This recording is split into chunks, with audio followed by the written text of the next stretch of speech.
نحمده ونصلي ونسلم على رسوله الكريم اما بعد فاعوذ بالله من الشيطان الرجيم بسم الله الرحمن الرحيم ما كان محمد ابا احد من رجالكم ولكن رسول الله وخاتم النبيين صدق الله العظيم الصلاة والسلام عليك يا رسول الله وعلى آلك واصحابك يا حبيب الله. سٹیج پر جلوہ گر قائدین، علماء ذیشان اور حضور کے سب غلاموں، السلام علیکم ورحمۃ اللہ وبرکاتہ. آج 3 طرح کی خوشیاں جمع ہو گئی ہیں. نمبر 1، وہ مبارک اور مقدس مہینہ جب آئے تو تمام مسلمانوں کے دل جگمگا اٹھے، ربیع الاول شریف. نمبر 2، ستمبر آج وہ خوشی کا دن ہے. 50 سال ہو گئے حضور کے دشمنوں کے گلے میں ہمارے بزرگوں نے ذلت کا چوک ڈالا اور قیامت تک رہے گا. اور نمبر 3، جن کے ایک جملے سے پوری دنیا کے کافر تھر تھرا اٹھے، ان کی تشریف آوری. ہمارے بزرگوں نے فقط تسبیحاں پڑھ کر کے حجروں میں بیٹھ کر کے پہرا نہیں دیا، بتایا کہ ختم نبوت پر پہرا دینے کے لیے میدان لگانا پڑتا ہے، قربانیاں دینی پڑتی ہیں، ہتھکڑیاں لگوانی پڑتی ہیں، جیلیں آباد کرنی پڑتی ہیں.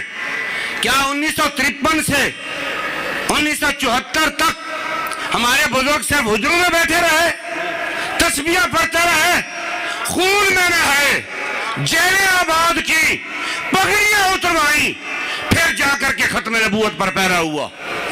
آج ہم سمجھتے ہیں ہم بیٹھے رہیں، حجروں سے باہر نہ نکلے، ہمارے مدرسے کو کچھ نہ ہو جائے، ہماری مسجد کا مسئلہ اسی طرح رہے، ہمیں کسی قسم کی تکلیف نہ پہنچے. اس طریقے سے ختم نبوت پر، ناموس رسالت پر پہرا نہیں ہوتا.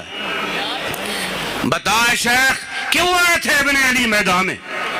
اگر ہو سکتی تھی حجرے میں روشن شمع دین ایمان، اگر حجرے میں بیٹھ کر کے حضور کی عزت پر پہرا ہو سکتا تھا، دین کی حفاظت ہو سکتی تھی، تو مولا کائنات کے شہزادے مدینہ المنورہ کو چھوڑ کر کے کربلا میں کیوں پہنچتے؟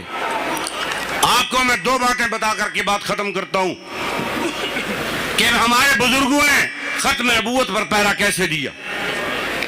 قبلہ امیر المجاہدین جنہوں نے ہمیں بتایا، جن کی زندگی کو ہم نے دیکھا، ہمارے جو بڑے تھے ہم نے ان کو پڑھا، ہم نے اپنے بزرگوں کی زندگیاں پڑھی ہیں، لیکن امیر المجاہدین کو دیکھا ہے. چکوال شہر پر جہاں ایک ایسی جگہ تھی جہاں قادیانیوں کا زیادہ زور تھا اور وہاں ان کی رہائش گاہیں تھیں، وہاں کے کچھ لوگ آئے، کہنے لگے کہ ہمیں ٹائم چاہیے. بابا جی فرمانے لگے تمہیں ٹائم نہیں دینا. وہ کہنے لگے جی کیوں؟ ہمیں ٹائم چاہیے. آپ نے فرمایا جلے ہو تھوڑے پیریں، تھوڑے تلاں وچ تیل کوئی نہیں، تسی اپنے پیر تے باہر نہیں پا سکتے، میں جڑیاں نوں ٹائم دینا ہونا. وہ کہنے لگے نہیں جناب اسی تانوں راضی کریں گے. بابا جی انہوں نے پکیاں کر رہے سن. بابا جی نوں پکیاں کرنا بھی بڑا آندا سی. وہ گل وہ کرتے سن کہ جہدا جواب نہیں سی ہوندا. وہ تھانے بیٹھے سن ماڈل ٹاؤن CIA وچ، تے آپ تازہ گرفتار ہو کے آیا تے فون دی بیل بج گئی. OSP داؤد سی، وہ کہندا ہے کہ تواڈے کول موبائل ہے؟ آپ نے فرمایا ہاں ہے. کہنے لگا اجازت ہی نہیں ہے. آپ نے فرمایا پہلے میں تیرے کو اجازت لے کے رکھنا. کہنے لگا بھی یہ موبائل آپ کو جمع کرانا ہوگا. آپ نے فرمایا نہیں جمع کرانا. بابا جی فرماتے ہیں میں نے کال دیکھی تو وہ مدینہ پاک سے تھی، تو میرا دل مطمئن ہو گیا، جو کام کر رہا ہوں وہ قبول ہو گیا. اس نے کہا موبائل جمع کرا دے. آپ نے فرمایا نہیں کرانا. ایک پولیس والا کھڑا تھا، وہ SP کہنے لگا جا مولوی صاحب سے موبائل لے لے. بابا جی نے بات وہ کی کو بابا جی نے فرمایا یہ حلالی ہے، کسی حرامی کو بھیج. وہ جلدی سے پیچھے ہٹ گیا اور کہا میں نے نہیں لینا. تو بابا جی نے ان کو بھی دیا, فرمایا اگر جنے بڑھ گئے تو پھر ٹائم لگو, کہنے لگے کہ جنے بڑھا گے, ٹائم دے دیتا. بابا جی فرمان لگے جدو میں سالم انٹرچینج تو پچھلے انٹرچینج تے نماز پڑھ رہا سا, انہوں دی کال آ گئی جلسہ والیاں دی, کہنے لگے بابا جی اسی معذرت چاہتے ہیں تسی نہ آؤ. آپ نے فرمایا کی ہویا؟ کہ ساڑیاں دریاں پولیس لے گئی, ساڑیاں کرسیاں پولیس لے گئی, سپیکر پولیس لے گئی. آپ نے فرمایا کچھ نہیں ہوندا, اے دریاں کرسیاں سپیکر حضور دا ذکر انہاں چیزوں دا محتاج نہیں ہے, تسی جائیں بڑھو. بابا جی نے بار بار سمجھا کے پکیا کر دیتا. وہ کہنے لگے چلو ٹھیک ہے, ہن اس طرح کرو تسی سارے انٹرچینج تو نہ آؤ, تسی اس تو پہلے والے انٹرچینج تو آ جاؤ.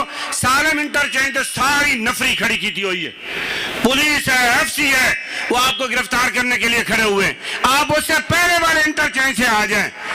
آپ نے فرمایا سنو, اے دو نمبریاں میں کدے نہیں کیتی ہیں, میں کی چوری کر کے آ رہا ہوں, میں حضور دی ختم نبوت ہے پہلا دن واسطے آ رہا ہوں, جس جگہ دا تو کیا اس جگہ تو میں آواں گا. میں بھی سالم انٹرچینج آ رہا, تسی بھی اتنے پہنچو. اے نہیں بابا جی فرمایا میدان لانا پہنتا ہے, گھر بیٹھے کم نہیں ہوندا. اور بابا جی فرمانے سالم انٹرچینج تے گیا تے ساری نفری لگی, بیریئر لگے, ساری گڈی بھی جا کے کھڑی ہو گئی. فرمان لگے 15 منٹ تک کوئی قریب ہی نہیں آیا. وہ ایک دوسرے کو دیکھتے رہے, کوئی کہندا جی تو جا, کوئی کہندا جی تو جا. تے ایک جڑا سی نا وہ اونچا لمبا قدہ وہ آ گیا, کہنے لگا جی سر جی السلام علیکم, میں سنی ہوں, یا رسول اللہ کہنے والا ہوں, فلاں پیر صاحب کا مرید ہوں, آپ سے گزارش یہ ہے آپ نے آگے نہیں جا سکتے, آپ پر پابندی ہے, واپس چلے جائیں. آپ نے فرمایا بڑا بے غیرت سنی ہے, بڑا دلہ سنی ہے تو. فرمایا سنی بھی کہتا ہے اور حضور کی ختم نبوت کے ذکر سے بھی روکتا ہے.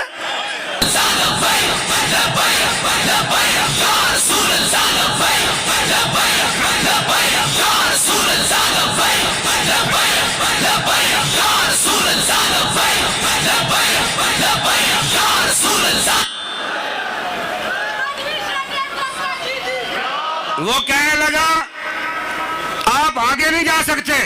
آپ نے فرمایا یہ میرے رب کو معلوم ہے کس نے آگے جانا ہے کس نے پیچھے جانا ہے. بابا جی فرماتے ہم کھڑے ہو گئے, 15 منٹ اور گزر گئے, ایک پولیس والا آیا, اس نے آ کے بکواس کی, ایسے لبیک کا پکھنڈ بنایا ہوا ہے. بابا جی نے اپنے ڈرائیور کو فرمایا باہر نکل, اس کو جواب دے. اس نے زور سے لبیک کا نعرہ لگا کے کہا کہ یہ گردنیں ہم نے رسول اللہ کے لیے رکھی ہوئی ہے. اب جب اس نے نعرہ لگایا نا, وہ جو حضور کے غلام آئے ہوئے تھے بابا جی کو لینے کے لیے, ان کو پتہ نہیں تھا بابا جی کہاں ہیں. جب نعرہ سنا تو انہوں نے چھلانگیں لگائیں, آگے آئے, پولیس بھاگ کے دوڑ گئی, ایک سائڈ پر ہوئی, انہوں نے گاڑیاں پکڑی, بھاگ گئی. وہ جلوس کی شکل میں بابا جی کو لے گئے, وہاں جا کر کے دریوں کا انتظام بھی کیا, کرسیوں کا بھی کرایا, سپیکر بھی منگوائے, ساری رات حضور کی ختم نبوت کا ذکر سنایا. تو بابا جی نے بتایا ختم نبوت کا ذکر ایسے کرنا ہوتا ہے. اور آخری بات یہ بتا دوں, اس وقت پوری دنیا بھی جانتی ہے اور آپ کی حکومت بھی جانتی ہے. یہ جو مبارک حرامی کا کیس لگنے لگا نا, اس سے ایک دن پہلے ہم ایک منسٹر کو ملنے کے لیے گئے, علامہ غلام غوث بغدادی صاحب کی قیادت میں لاہور میں. ہم نے کہا آپ کو بتانے آئے ہیں, اگر کوئی گڑبڑ کی تو ہم چھوڑنے والے نہیں ہیں.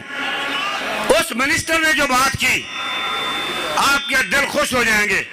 وہ کہنے لگا آپ تو اب آئے ہیں, میں 3 دن پہلے اس کو بلا چکا ہوں, اور میں نے بات کیا کی ہے, بات یہ کی ہے, میں نے کہا سن, یہ جتنی سیاسی پارٹیاں ہیں, جتنی مذہبی پارٹیاں ہیں, یہ سب دکاندار ہیں.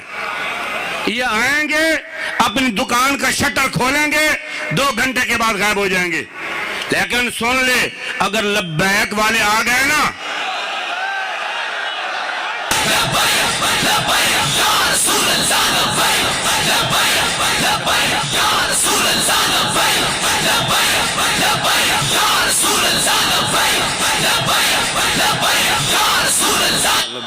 کہتا ہے میں نے اس کو کہہ دیا خدا کی قسم لبیک والے آ گئے، یہ جان دے دیں گے یا لے لیں گے، یہ پیچھے ہٹنے والے نہیں ہیں۔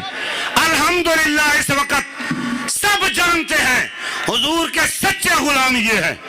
اور اس نے یہ بھی کہا، اس نے کہا آپ ہمارے ساتھ چلیں، ہم آپ کی الگ میٹنگ بھی کرواتے ہیں اور بعد میں آپ کی تصویریں بھی شیئر کریں گے، بتائیں گے ان کی کاوش سے فیصلہ ریورس ہو رہا ہے۔ علامہ غلام غوث بغدادی صاحب فرمانے لگے ہمیں کسی بڑے کے ساتھ بیٹھنے کی کوئی تمنا نہیں ہے، ہمیں تصویروں کا کوئی شوق نہیں ہے، بس ہماری یہی آپ سے بات ہے، اگر فیصلے میں گڑبڑ ہوئی ہم چھوڑیں گے نہیں۔ اس نے کہا انشاءاللہ ایسا نہیں ہوگا۔ اللہ رب العزت ہمیں آخری سانس تک حضور کی ختم نبوت پر پہرا دینے کی توفیق عطا فرمائے۔